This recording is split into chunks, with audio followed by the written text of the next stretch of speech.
अस्सलामुअलैकुम, welcome back. आज हम एक न्यू टॉपिक स्टार्ट करने जा रहे हैं फॉर 5.2 का, जिसका नेम है characteristic equation. Characteristic equation basically हमने जो लास्ट एक्सरसाइज डिस्कस की है eigen value and eigen vector की, जिसमें हमने एक इक्वेशन जो है वो पढ़ी थी a minus lambda I is equal to 0। इसी को यूज़ करते हुए हम बेसिकली फाइंड करेंगे अपनी करेक्टरिस्टिक इक्वेशन। करेक्टरिस्टिक इक्वेशन है, हम वो यूज़ क्यों करेंगे? अपनी आइगन वैल्यूज़ को फाइंड करने के लिए। लास्ट एक्सरसाइज में आपने देखा था, अगर आई होप आपने वो जो है एक्सेस की होगी वीडियो, तो वहाँ पे क्या था कि हमें एक मैट्रिक्स दिया जाता था और एक वेक्टर दिया जाता था। हमें चेक करना था कि क्या ये आइगन वेक्टर है इस मैट्रिक्स का या फिर नहीं। तो उसके लिए हम उन दोनों को मल्टीप्लाई करके चेक करते थे, या फिर ऐसा होता था कि हमें एक आइगन वैल्यू दी जाती थी तो हम उसको इस इक्वेशन में पुट करते थे a minus lambda is equal to 0 और चेक करते थे कि क्या हमारे पास ये आइगन वैल्यू जो है वो करेक्ट है या फिर नहीं। लेकिन हमें ये नहीं पता कि आइगन वैल्यू हम फाइंड कैसे कर सकते हैं। तो आइगन वैल्यू फाइंड करने के लिए हमें पहले फाइंड करनी होती है करेक्टरिस्टिक इक्वेशन। ये करेक्टरिस्टिक इक्वेशन हमें पहले जो है वो फाइंड करनी होती है ताकि उससे हम आइगन वैल्यू जो है वो फाइंड कर सकें। तो यहाँ पर देखते हैं कि करेक्टरिस्टिक इक्वेशन और जो हमारे पास पिछली इक्वेशन थी a minus lambda I is equal to 0, इनके दरमियान क्या रिलेशन है। एग्जाम्पल नंबर 1 है find eigen values of a। इसी एग्जाम्पल में हमें कहा गया है कि आइगन वैल्यू फाइंड करें a के लिए। तो आइगन वैल्यू हम कैसे फाइंड करेंगे, उसका ये तरीका है हमारे पास a minus lambda I X is equal to 0। ये हमारे पास जो है वो लास्ट एक्सरसाइज की जो है वो इक्वेशन है। हमें फाइंड करना है x की वैल्यू यानी कि लेमडा की वैल्यू। तो उसके लिए हम क्या करेंगे, ये वाली फॉर्म बनाएंगे a माइनस लेमडा आई। ठीक है, तो लेमडा जो है a जो मैट्रिक्स है वो तो दिया गया है, लेमडा हमने अननोन है। तो हम क्या करेंगे अपने i के साथ, यानी कि i हमारे पास आइडेंटिटी मैट्रिक्स है जो कि है 1 1 एंड 0। उसके साथ हम जब लेमडा मल्टीप्लाई करेंगे तो यहाँ पर भी लेमडा आ जाएगा और यहाँ पर भी लेमडा आ जाएगा, यानी कि हमारे पास ये वाला मैट्रिक्स बन जाएगा। अब हम जब इनको माइनस करेंगे तो हमारे पास ये वाला मैट्रिक्स आ जाएगा। अब यहाँ से ये वाला जो मैट्रिक्स आएगा, यहाँ से हमारी बनेगी करेक्टरिस्टिक इक्वेशन और फिर यहाँ से हमारा जो है हम आइगन वैल्यू फाइंड कर सकते हैं। नेक्स्ट देखते हैं जो करेक्टरिस्टिक इक्वेशन है वो हमारे पास कैसे आएगी। करेक्टरिस्टिक इक्वेशन आएगी हमारे पास इस फॉर्म से कि जब हम अपनी a माइनस लेमडा आई ये वाली फॉर्म ले आए तो हम उसका डिटर्मिनेंट फाइंड करेंगे। जब हम उसका डिटर्मिनेंट लेंगे तो हमारे पास जो है वो करेक्टरिस्टिक इक्वेशन आ जाएगी। वहाँ से हम आइगन वैल्यू जो है वो फाइंड करेंगे। ठीक है, यहाँ पर देखें डिटर्मिनेंट लेना है किसका, a माइनस लेमडा आई का। तो a माइनस लेमडा आई के लिए हमारे पास ये वाला मैट्रिक्स आया था। जब मैं इसका जो है वो डिटर्मिनेंट लूँगी, डिटर्मिनेंट हमारे पास क्या होता है वो नीचे बताया गया है कि जब हम a को d से मल्टीप्लाई करते हैं और b को c से, तो ये इक्वेशन आ गई है। ये है हमारे पास डिटर्मिनेंट ऑफ 2/2 मैट्रिक्स। ठीक है, मैं इसको ऊपर कर लेती हूँ। तो यहाँ पर देखें जब मैं अपने इस मैट्रिक्स का डिटर्मिनेंट लूँगी तो 2 माइनस लेमडा किससे मल्टीप्लाई हो जाएगा, -6 माइनस लेमडा से। दरमियान में साइन आ जाएगा माइनस का और 3 मल्टीप्लाई हो जाएगा 3 से। तो ये हमारे पास इक्वेशन आ जाएगी। जब हम इसको सॉल्व करेंगे, 2 को -6 से मल्टीप्लाई किया तो आया -12। 2 को माइनस लेमडा से मल्टीप्लाई करेंगे तो हमारे पास आ जाएगा -2 लेमडा। माइनस लेमडा को -6 से मल्टीप्लाई करेंगे तो हमारे पास आ जाएगा 6 लेमडा पॉजिटिव का ये। और जब लेमडा को जो हम माइनस लेमडा को माइनस लेमडा से मल्टीप्लाई करेंगे तो यहाँ पर लेमडा स्क्वायर आ जाएगा पॉजिटिव में। एंड 3 को 3 से मल्टीप्लाई करके, ये तो आपको पता ही है, हमारे पास जो है ये इक्वेशन आ जाएगी। इस इक्वेशन को अब हम फैक्टराइज करेंगे, इसमें से कुछ कॉमन लेंगे तो हमारे पास जो है ये फॉर्म आ जाएगी। यहाँ पर आप देखें लेमडा स्क्वायर वैसे ही आ गया है। ठीक है, और ये जो -12 एंड -9 इनको सॉल्व करने से हमारे पास -21 आया है। और ये जो लेमडा की है इक्वेशन, इसको सॉल्व करने के बाद हमारे पास ये इक्वेशन आ गई है। यहाँ से हम इजीली जो है वो कॉमन ले सकते हैं और उससे फैक्टराइज करके तो हम जो है हमने वैल्यू निकाली लेमडा -3 एंड लेमडा -3 और लेमडा +7। जब हम इसको इस इक्वेशन में रखें हमारे पास आता है इक्वल टू 0, ठीक है, और लैम्डा इज इक्वल टू 3 हमारे पास फर्स्ट जो है वो आइगन वैल्यू है, और जो सेकंड आइगन वैल्यू है वो है लैम्डा इज इक्वल टू -7। ये है हमारे पास आइगन वैल्यू फाइंड करने का सिंपल सा तरीका, ठीक है। अब बात आती है कि ये था 2x2 मैट्रिक्स, तो इजीली हमने डिटर्मिनेंट भी फाइंड कर लिया। लेकिन अगर बात आ रही हो 3x3 मैट्रिक्स की, तब हम क्या करेंगे? तो उसके लिए हम एक ट्रिक यूज़ करेंगे, जो है वो 2 ट्रिक्स बेसिकली यूज़ करेंगे, उसके ज़रिए हम इजीली फाइंड कर लेंगे। तो वो मैं आपको वीडियो के क्वेश्चन जब सॉल्व करेंगे तो वो मैं आपको बता दूँगी। कुछ थ्योरम्स हैं वो देख लेते हैं। यहाँ पर एक थ्योरम है, let A be an in n/n matrix then A is invertible. A जो है वो इन्वर्टिबल कब होगा? The number 0 is not an eigen value of A. जब भी हम आइगन वैल्यू फाइंड करेंगे तो हमारे पास आइगन वैल्यू 0 नहीं होगी, अदरवाइज वो जो मैट्रिक्स होगा वो क्या होगा? इन्वर्टिबल होगा, इन्वर्टिबल नहीं होगा, ठीक है। नेक्स्ट है हमारे पास determinant of A is not 0। अगर डिटर्मिनेंट 0 के इक्वल आ जाता है तो हम कहेंगे कि ये हमारे पास इन्वर्टिबल मैट्रिक्स नहीं है। एक ये थ्योरम है हमारे पास। नेक्स्ट कुछ प्रॉपर्टीज हैं वो देख लेते हैं। Let A is equal to, let A and B n/n matrix, ठीक है। हमारे पास n/n मैट्रिक्स है, ए इज इन्वर्टिबल। ये हम चेक कर चुके हैं कि हमारे पास इन्वर्टिबल कब होगा? जब ए का डिटर्मिनेंट इक्वल नहीं आएगा 0 के, ठीक है। यहाँ पर देखिए determinant of A B is equal to determinant of A और डिटर्मिनेंट ऑफ बी। एक ये हमारे पास सिचुएशन है। Determinant of A transpose is equal to determinant of A, एक ये हमारे पास जो है वो कंडीशन है। नेक्स्ट डी है हमारे पास, if A is a triangular then determinant of A is the product of entries on the main diagonal of A. इसका क्या मतलब है कि अगर हमारे पास कोई मैट्रिक्स है ए, वो क्या है? ट्रायंगुलर है। ये हमने लास्ट वीडियो में भी डिस्कस किया था कि नीचे जो है यहाँ पर कोई हमारे पास वैल्यू हो सकती है, पिवट पे कोई वैल्यू है और उसके नीचे क्या है? 0 0 है, ठीक है। इसको कहते हैं ट्रायंगुलर मैट्रिक्स। अगर कोई मैट्रिक्स ट्रायंगुलर मैट्रिक्स है तो उसका जो डिटर्मिनेंट होगा वो हमारे पास प्रोडक्ट होगा उसकी डायगोनल एंट्रीज के, यानी कि हम इन डायगोनल्स को मल्टीप्लाई करेंगे तो हमारे पास डिटर्मिनेंट आ जाएगा। ये भी हम आगे सॉल्व करके देखेंगे। नेक्स्ट हमें बताया गया है कि अगर हम कोई रो ऑपरेशन अप्लाई करेंगे तो उससे हमारा डिटर्मिनेंट चेंज नहीं होगा। अगर हम इंटरचेंज करेंगे रोज को तो माइनस का साइन आएगा, ये हमें पता है पहले ही। A row scaling also scale the determinant by the same scalar factor. Next देखते हैं हमारे पास है कैरेक्टरिस्टिक इक्वेशन कैसे निकालेंगे, उसके बारे में कुछ है। तो यहाँ पर कैरेक्टरिस्टिक इक्वेशन की डेफिनेशन है, a scalar lambda is an eigen value of n/n matrix A if and only if lambda satisfies the characteristic equation, ठीक है। ये बताया गया हमें। अब ऊपर कैरेक्टरिस्टिक इक्वेशन की भी डेफिनेशन है जो कि है हमारे पास, the scalar equation determinant of A minus lambda I is equal to 0 is called characteristic equation.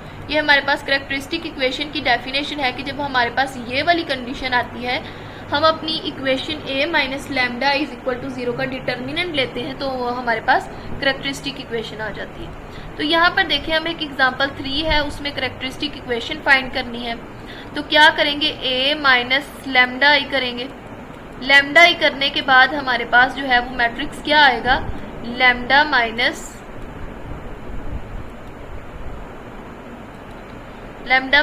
1, फिर सेकंड पोजीशन पे आएगा लैम्डा माइनस I। सॉरी, पहले हमें A माइनस करना है तो पहले A की वैल्यूज आएंगी, वो मैं आपको ये दिखाती हूँ। यहाँ पर देखिए एक मैट्रिक्स है हमारे पास, ये मैट्रिक्स A दिया गया है, हमें लैम्डा I एक मैट्रिक्स चाहिए। ये है हमारे पास लैम्डा I का मैट्रिक्स, ठीक है, लैम्डा I का मैट्रिक्स। बाकी यहाँ पर सारे क्या होंगे? जीरोज होंगे। तो जब हम इन दोनों को अब हमने क्या करना है? माइनस करना है इस इक्वेशन के मुताबिक, ठीक है। इस इक्वेशन के मुताबिक हम काम कर रहे हैं।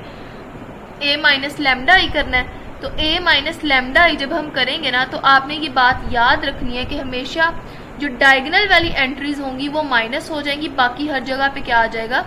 जीरोज आ जाएगा नीचे नीचे वाली वैल्यूज़ पे, हर जगह नीचे जो है वो 0 आ जाएगा, यानी कि ये एंड क्या होगा, नीचे जब ज़ीरोज़ आ जाएंगे तो ऊपर क्या होगा, हमारे पास यही वाली वैल्यूज़ आ जाएंगी, इसी की ट्रायंगल वैल्यूज़ ऊपर आ जाएंगी। जब हम ये वाला मैट्रिक्स गेट कर लेंगे, अब हमने क्या करना है, इसका डिटर्मिनेंट लेना है। तो यहाँ पर देखिए हमारे पास एक स्पेशल केस आ रहा है कि हमारे पास एक कॉलम में सारी एंट्रीज 0 हैं फर्स्ट वाली को छोड़कर।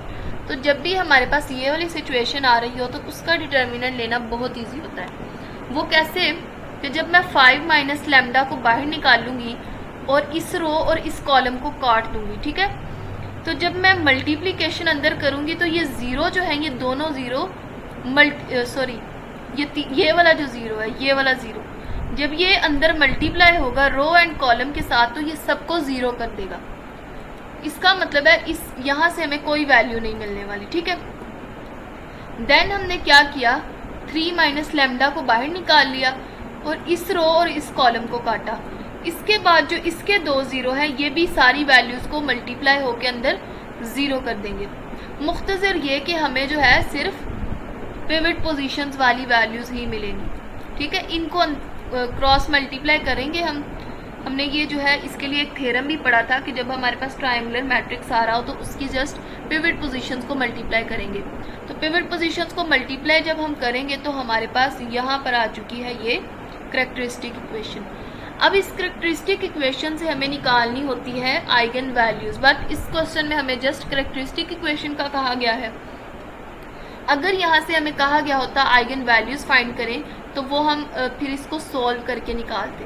तो करैक्टरिस्टिक इक्वेशन निकालने के बाद हम जो है आइगन वैल्यूज़ के लिए हम कैलकुलेटर से भी इजीली फाइंड कर सकते हैं। अगर आप वो वीडियो देख लें, मेरी प्लेलिस्ट से एक्सेस कर लें तो आपके लिए और भी इजी हो जाएगा। नेक्स्ट है हमारे पास एक थ्योरम है सिमिलैरिटी। सिमिलैरिटी के लिए एक थ्योरम दिया गया है, if n by n matrix a and b are similar, अगर वो सिमिलर होंगे तो क्या होगा, उनकी करैक्टरिस्टिक इक्वेशन और आइगन वैल्यूज़ सेम आएंगी। अगर दो मैट्रिक्स हमारे पास सिमिलर होंगे तो उनकी आइगन वैल्यूज़ और करैक्टरिस्टिक इक्वेशन सेम आएंगी, ठीक है। नेक्स्ट हमें बताया गया है कुछ वार्निंग है, हमारे पास दो मैट्रिक्स दिए गए हैं। अगर हम इनकी आइगन वैल्यूज़ फाइंड करें तो हमारे पास दोनों की आइगन वैल्यूज़ सेम आती हैं, लेकिन फिर भी ये दोनों सिमिलर नहीं हैं, ठीक है। यहाँ पर लिखा गया है कि are not similar even though they have the same eigen values, ठीक है। नेक्स्ट हमारे पास है एक और वार्निंग है, वो क्या है कि हमने पढ़ा था कि जब हमारे पास रो इक्विवेलेंट हो, रो इक्विवेलेंट के बारे में हमने पढ़ा था पीछे, तो हमारे पास जो सिमिलैरिटी होती है वो रो इक्विवेलेंट के जैसी नहीं होती, वो उससे डिफरेंट होती है। रो इक्विवेलेंट में ये होता है कि अगर हम उस पर कोई रो ऑपरेशन अप्लाई कर लें और फिर उसका डिटर्मिनेंट लें तो उससे कोई चेंज नहीं आता। लेकिन सिमिलैरिटी में क्या होता है, row operation on a matrix usually change its eigen value, ठीक है। सिमिलैरिटी में अगर हम आइगन वैल्यूज़ फाइंड कर रहे हों और अगर हमने कोई रो ऑपरेशन अप्लाई किया हो तो हमारे पास जो हमारी आइगन वैल्यूज़ होंगी वो चेंज हो जाएंगी। नेक्स्ट हम अपनी एक्सरसाइज की तरफ चलते हैं। क्वेश्चन नंबर 1 है हमारे पास, 1 to 8 हमने फाइंड क्या करना है, करैक्टरिस्टिक इक्वेशन फाइंड करनी है और फिर उसकी आइगन वैल्यू फाइंड करनी है। तो ये बहुत इजी है क्वेश्चन, आपको पता है determinant of a minus lambda I is equal to 0, इस तरह से हम फाइंड कर सकते हैं, ठीक है। a हमारे पास है, लैम्डा आई में से माइनस करके उसका डिटर्मिनेंट लेना है, तो हमारे पास क्या है, करैक्टरिस्टिक इक्वेशन आएगी, उससे हम आइगन वैल्यूज जो है वो इजीली फाइंड कर सकते हैं। तो चलिए इसका क्वेश्चन देखते हैं कुछ। ये हमारे पास क्वेश्चन है 2, 7 एंड 7, 2, ये क्वेश्चन नंबर 1 है मैट्रिक्स का एक्सरसाइज का। हमने a minus lambda I X is equal to 0 करना है। a हमारे पास ये वाला मैट्रिक्स है, माइनस करना है उसे लैम्डा आई में से, तो लैम्डा आई हमारे पास ये है। आई होप अब तक आपको पता चल गया हो कि लैम्डा आई जो है वो इजीली हम फाइंड कर सकते हैं, जस्ट पिवट पोजीशन पे लैम्डा लिखना होता है। देन हमने क्या करना है, इन दोनों को जब माइनस करेंगे तो जो पिवट पोजीशंस पे हैं वहाँ पर 2 माइनस लैम्डा आ जाएगा, यहाँ पर भी 2 माइनस लैम्डा आ जाएगा और बाकी जो है वो वैसे ही नंबर्स आ जाएंगे 7 एंड 7। ये कैसे आए हैं ये आप माइनस करके भी इजीली देख सकते हैं। 7 माइनस 0 7, 7 माइनस 0 7 और 2 माइनस लैम्डा जो है वो वैसे ही लिखा जाएगा। अब ये फाइंड हमने कर लिया है। अब हमने क्या करना है, इस मैट्रिक्स का करैक्टरिस्टिक इक्वेशन फाइंड करनी है। वो किस तरह से फाइंड हो सकती है, डिटर्मिनेंट से। तो डिटर्मिनेंट के लिए हम ऑपोजिट वैल्यूज़ को जो है आपस में मल्टीप्लाई करेंगे, दरमियान में साइन आएगा माइनस का। जब हम इस इक्वेशन को सॉल्व करेंगे तो हमारे पास जो है 9 एंड -5 हमारे पास वैल्यूज़ आ गई हैं करैक्टरिस्टिक इक्वेशन, आइगन वैल्यूज़। ये हमारे पास आइगन वैल्यूज़ फाइंड करने का मेथड है। एक और क्वेश्चन देख लेते हैं। क्वेश्चन है हमारे पास क्वेश्चन नंबर 2, जिसमें हमें वैल्यूज़ दी गई हैं 5, 3, 3, 5। उसके लिए भी हम वही करेंगे, उसी इक्वेशन में पुट करेंगे। ये वाली इक्वेशन के अकॉर्डिंग सॉल्व करना है। a लैम्डा आई, इनको क्या करना है, माइनस करना है, दरमियान में माइनस का साइन आएगा। जब माइनस करेंगे तो 5 माइनस लैम्डा एंड 3 माइनस 0, इस तरह माइनस करके हमारे पास ये मैट्रिक्स आ गया। जब इसका डिटर्मिनेंट लेंगे तो हमारे पास आ जाएगा 5 माइनस लैम्डा, 5 माइनस लैम्डा से मल्टीप्लाई होगा, दरमियान में माइनस का साइन, और 3, 3 से मल्टीप्लाई होके आ जाएगा 9। जब हम इनको मल्टीप्लाई करेंगे तो हमारे पास ये वाली इक्वेशन आ जाएगी। उसके बाद हमने क्या करना है, इस इक्वेशन को सॉल्व करके आइगन वैल्यूज़ निकालनी है, और लास्ट पे जाके हमारे पास ये आइगन वैल्यूज़ आई हैं। Lambda is equal to 2 and lambda is equal to 8। Next देखते हैं, क्वेश्चन नंबर 3 है lambda minus a minus lambda I करेंगे, ये मैट्रिक्स आ जाएगा। इसका डिटर्मिनेंट लेंगे, डिटर्मिनेंट के लिए ऑपोजिट्स को जो है वो मल्टीप्लाई करेंगे तो ये फॉर्म आ जाएगी। देन हम जब इनको मल्टीप्लाई करेंगे इन दोनों को तो हमारे पास ये वाली इक्वेशन आ जाएगी। इनको सॉल्व करने के बाद हम इजीली आइगन वैल्यूज़ फाइंड कर सकते हैं। और आपको पता है, मैंने बताया कि करैक्टरिस्टिक इक्वेशन दी गई हो तो उससे आइगन वैल्यूज़ फाइंड करनी हो तो वो हम कैलकुलेटर से भी फाइंड कर सकते हैं इजीली। आप मेरी वो वाली वीडियो भी देख सकते हैं। नेक्स्ट यहाँ पर देखें, लैम्डा हमारे पास ये वाली इक्वेशन आई थी इज इक्वल 0। तो यहाँ पर जो लैम्डा की वैल्यू आई है वो ये आई है।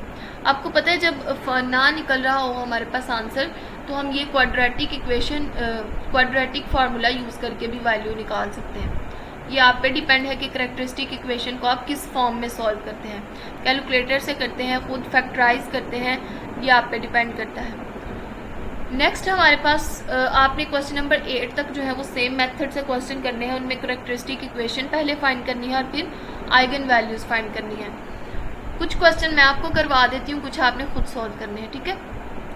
ये हमारे पास a है और ये लैम्डा आई है, इनको हमने माइनस करना है। कैसे, a माइनस लैम्डा आई से, किसके इक्वल है वो, 0 के इक्वल है। जब हम इनको माइनस करेंगे तो हमारे पास ये वाला मैट्रिक्स आ जाएगा। अब हमने इसका फाइंड करना है डिटर्मिनेंट, तो उसके लिए हम ऑपोजिट्स को मल्टीप्लाई करेंगे। मल्टीप्लाई करने के बाद हमारे पास ये वाली इक्वेशन आ जाएगी जो कि इक्वल है 0 के। और हमने क्या करना है, इसमें से अपनी आइगन वैल्यूज़ निकालनी है। तो क्वाड्रेटिक फार्मूला में पुट करने के बाद हमारे पास ये वाली हमारे पास आइगन वैल्यू आई है। हमारे पास ये भी पॉसिबल है कि आइगन वैल्यूज़ जो है वो 1 आ जाए, 2 आ जाए, 3 आ जाए। ये हमारे पास मैट्रिक्स के ऑर्डर पे डिपेंड कर रहा होता है। क्वेश्चन नंबर 1 से लेकर 8 तक जो है वो सेम मेथड के क्वेश्चन है। वो आपने कुछ मैंने करवा दिए हैं, कुछ आप खुद सॉल्व कीजिएगा। नेक्स्ट हमारे पास क्वेश्चन है 9 to 14, जिसमें हमें कहा गया है कि हमने आइगन वैल्यूज़ और फिर पहले करैक्टरिस्टिक इक्वेशन और फिर आइगन वैल्यूज़ निकालनी है। लेकिन हमें यहाँ पर कहा गया है कि आप क्या करें, 2 तरीके से फाइंड कर सकते हैं। या तो आप कोफैक्टर एक्सपेंशन यूज़ कर लें या फिर स्पेशल फार्मूला यूज़ कर लें, जो कि 3/3 डिटर्मिनेंट के लिए 3/3 मैट्रिक्स के लिए यूज़ होता है। तो स्पेशल फार्मूला हम देखते हैं वो कौन सा फार्मूला है जो 3/3 मैट्रिक्स के लिए हम इजीली यूज़ कर सकते हैं। तो चलिए देखते हैं, हमारे पास क्वेश्चन नंबर 9 की तरफ मूव करते हैं। हमारे पास ये मैट्रिक्स है a माइनस लैम्डा आई, वैसे ही होगा, इक्वल 0, ठीक है। ये मैट्रिक्स है, माइनस करने के बाद हमारे पास ये वाला मैट्रिक्स आया है। अब हमने इसका डिटर्मिनेंट लेना है। तो ये 3/3 मैट्रिक्स है, तो बेसिकली हमारा काम यहीं से स्टार्ट होता है। हमने वो फार्मूला देखना है कि वो फार्मूला क्या है जिसके ज़रिए हम इजीली फाइंड कर सकते हैं। तो वो फार्मूला हमारे पास ये है। आपने क्या करना है, जब आपके पास 3/3 मैट्रिक्स हो तो फर्स्ट 2 रोज़ को उठाकर, कॉलम्स को, फर्स्ट 2 कॉलम्स को उठाकर आपने सेम एज आगे लिख लेना है। आगे लिख लिया, अब आपने क्या करना है, यहाँ पर मैंने आगे लिख लिया है। अब आपने क्या किया है, पहले मैट्रिक्स की ऐसे पिवट पोजीशंस पे लाइन लगानी है,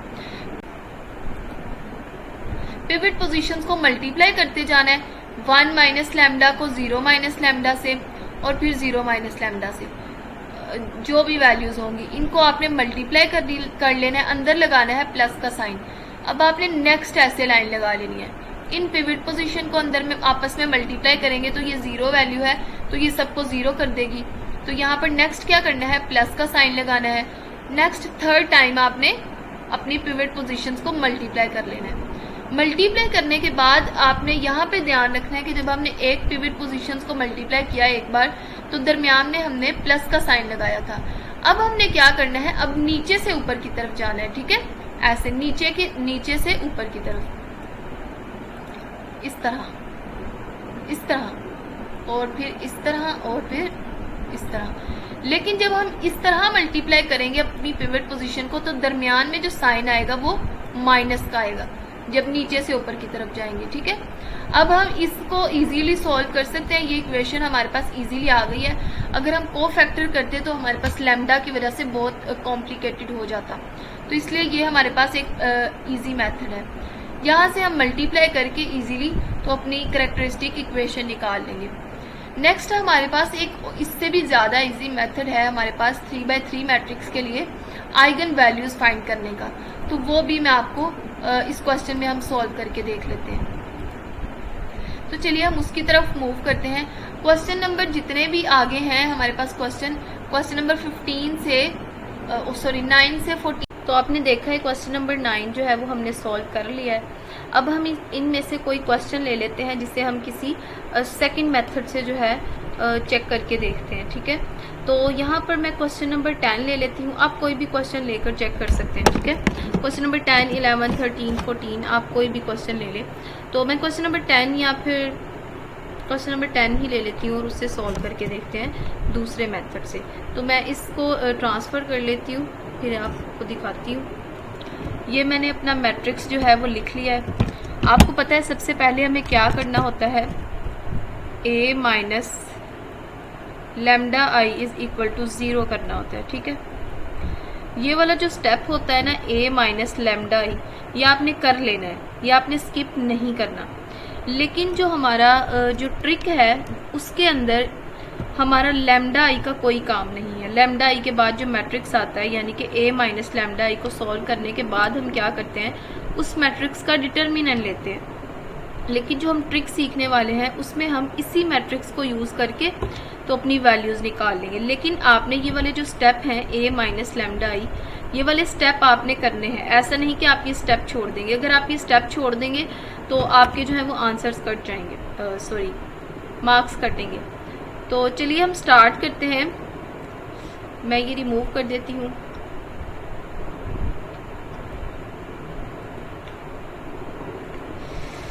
जब भी 3x3 मैट्रिक्स की बात हो रही होगी तो आपने एक इक्वेशन लिख लेनी है जो कि होगी हमारे पास, हमेशा लैम्डा क्यूब जो है वो आपने ऐसे ही लिख लेना है, ठीक है। लैम्डा क्यूब देन आएगा आपके पास माइनस, यहाँ पर आपने क्या वैल्यू लिखनी है, सम ऑफ डायगोनल्स।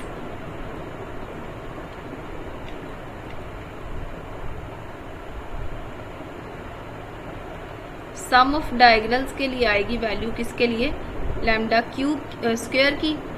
देन यहाँ पर आएगा प्लस, यहाँ पर आएगा सम ऑफ A11, जो भी मैट्रिक्स का नाम होगा, A22 and A33। Then minus हो जाएगा A का मॉड इज इक्वल टू 0। अब यहाँ पर आपने ये जो मैंने लगाए हैं प्लस माइनस, ये आपने कैसे ध्यान रखना है, ये आपने ध्यान रखना है कि हमेशा first value positive then negative, positive negative, ये वाला ऑर्डर चलेगा। तो चलिए स्टार्ट करते हैं। आप देखेंगे कि विद इन 1-2 सेकेंड्स हम जो है अपनी वैल्यूज फाइंड भी कर लेंगे। तो स्टार्ट करते हैं। लैम्डा क्यूब जो है वो वैसे ही आ जाएगा, ठीक है। Sum of diagonals, sum of diagonal का क्या मतलब है? सम ऑफ डायगोनल का मतलब है ये पिवट पोजीशन का सम। तो यहाँ पर देखिए पिवट पोजीशन का सम आ रहा है 0, इसका मतलब है कि लैम्डा स्क्वायर क्या है? मिसिंग है। तो यहाँ पर 0 लैम्डा स्क्वायर आ जाएगा plus some of A11, A22 and A33। तो चलिए A11, A22 and A33 calculate कर लेते हैं। यहाँ पर हम A11 के लिए क्या करेंगे? A11 के लिए first row first column cut जाएगा। जब हम अंदर मल्टीप्लिकेशन करेंगे तो हमारे पास आ जाएगा 4, क्योंकि यहाँ पर 0 - 4 होगा, तो यहाँ पर आ जाएगा -4, ठीक है। A22 कैलकुलेट करते हैं। A22 के लिए हमेशा second row and second column, second row second column. जब 0 को 0 से मल्टीप्लाई करेंगे तो आ जाएगा 0, देन -1 को 1 से मल्टीप्लाई करेंगे तो आ जाएगा -1, यहाँ पर आ जाएगा -1। देन हमने कैलकुलेट करना है A33। A33 के लिए third row third column, third row third column multiply करते हैं, यहाँ पर आ जाएगा 0 - 9, तो ये हमारे पास आ जाएगी वैल्यू -9। अब हमने क्या करना है? इन सबको ऐड कर लेना है। जो वैल्यू आएगी वो होगी हमारे पास, यहाँ वैल्यू लिखी जाएगी। तो चलिए इनको ऐड करते हैं। इनको ऐड करने के बाद हमारे पास वैल्यू आ जाएगी -14, वो हम लिख लेते हैं -14, इसे रेज कर देते हैं और यहाँ पर आ जाएगा +-14। तो यहाँ पर लैम्डा का साइन आएगा, ठीक है, लैम्डा। देन आएगा माइनस। अब हमने कैलकुलेट करना है ए का मॉड। ए का मॉड कैसे कैलकुलेट करना है? फर्स्ट रो को हम क्या कर लेते हैं? सिलेक्ट कर लेते हैं 0, ठीक है, 0 बाहर आ गया और बाकी ये गया कट। अब हम अंदर वालों को मल्टीप्लाई करते हैं तो हमारे पास आ जाएगा, जो भी वैल्यू आएगी आपको पता है वैसे 0 हो जानी है क्योंकि ये 0 मल्टीप्लाई होगा, लेकिन हम लिख लेते हैं तो हमारे पास आएगा -4, ठीक है। नेक्स्ट जब हम कोफैक्टर एक्सपेंशन कर रहे होते हैं तो नेक्स्ट सेकंड जो साइन होता है वो नेगेटिव होता है, फर्स्ट पॉजिटिव सेकंड नेगेटिव। तो अब की बार हम बाहर निकाल लेंगे 3 को, 3 बाहर निकाल लेंगे तो हमारे पास क्या होगा? अब जो चीज कटेगी, पहले थी फर्स्ट रो फर्स्ट कॉलम, अब होगा first column first row second column. अब आपको ये कैसे पता चलेगा कि हमने यहाँ पर रो को फिक्स रखना है? तो आपने ये याद रखना है, जब हम एक रो फिक्स कर लेते हैं जिसकी हम वैल्यूज बाहर निकाल रहे होते हैं तो इसका मतलब है कि रोज फिक्स हो गई है, रोज की वैल्यू हम चेंज नहीं करेंगे, कॉलम चेंज होते जाएंगे। तो कॉलम पहले फर्स्ट था, अब सेकंड हमने जो है वो माइनस कर देना है, यानी कि हाइड कर देना है। तो अब हम मल्टीप्लिकेशन करते हैं, 3 को 0 से मल्टीप्लाई करेंगे तो 0 आ जाएगा, 2 को 1 से करेंगे तो यहाँ पर आ जाएगा 0 - 2, तो यहाँ पर -2 आ जाएगा। देन हमारे पास आएगा प्लस का साइन। अब हमारे पास first row third column. I hope आपको ये कोफैक्टर एक्सपेंशन आती होगी। तो यहाँ पर फर्स्ट रो के लिए फर्स्ट रो में लास्ट एलिमेंट हमारे पास बचा है 1 और इनको मल्टीप्लाई करने के बाद हमारे पास आ जाएगा -9। जब हम इस इक्वेशन को सॉल्व करेंगे तो हमारे पास आ जाएगा -6 जो है वो पॉजिटिव का हो जाएगा क्योंकि ये दोनों नेगेटिव के हैं, तो पॉजिटिव यहाँ पर आ जाएगा 9। जब हम इसको सॉल्व करेंगे तो हमारे पास आंसर आ जाएगा -3। ये जो -3 आया है ये हमारे पास ए मॉड का आंसर है। यहां पर हम लिख लेते हैं -3। तो ये हमारे पास देखें कैरेक्टरिस्टिक इक्वेशन आ भी गई है। अब आप इसे सॉल्व कर लें, क्यूब माइनस ये हमारे पास मिसिंग है तो इसे छोड़ देंगे, 14 लैम्डा +3 = 0। यहाँ पर देखिए कितने इजी वे में हमने जस्ट 2 मिनट्स में हमने अपनी पूरी करेक्टरिस्टिक इक्वेशन निकाल ली है। हमें लैम्डा को जो है वो पहले हम लैम्डा माइनस ए जो करते थे उससे बहुत डिफिकल्ट कॉम्प्लिकेट हो जाता है सॉल्व करना, तो यहाँ पर देखिए बहुत इजी ट्रिक से हमने फाइंड कर लिया है। अब इस करेक्टरिस्टिक इक्वेशन से हम आइगन वैल्यूज कैसे इजीली फाइंड कर सकते हैं, तो वो आप कैलकुलेटर से फाइंड कर सकते हैं। वो आप जो है मेरी प्लेलिस्ट एक्सेस करें, कैलकुलेटर वाली प्लेलिस्ट होगी, उसमें वीडियो आप सर्च करेंगे कि हम किस तरह से आइगन वैल्यू करेक्टरिस्टिक इक्वेशन से आइगन वैल्यूज निकाल सकते हैं, तो उससे इजीली आप आइगन वैल्यूज भी यहाँ से फाइंड कर सकते हैं। आई होप आपको समझ आ गई होगी कि हम कितने इजी वे में अपनी करेक्टरिस्टिक इक्वेशन और आइगन वैल्यूज जो हैं वो फाइंड कर सकते हैं। ये थी आज की वीडियो। अगर आपको वीडियो पसंद आए तो इसे लाइक ज़रूर कीजिएगा, शेयर ज़रूर कीजिएगा और चैनल को सब्सक्राइब ज़रूर कीजिएगा। Thank you so much. मिलते हैं नेक्स्ट वीडियो में, तब तक के लिए अल्लाह हाफिज़।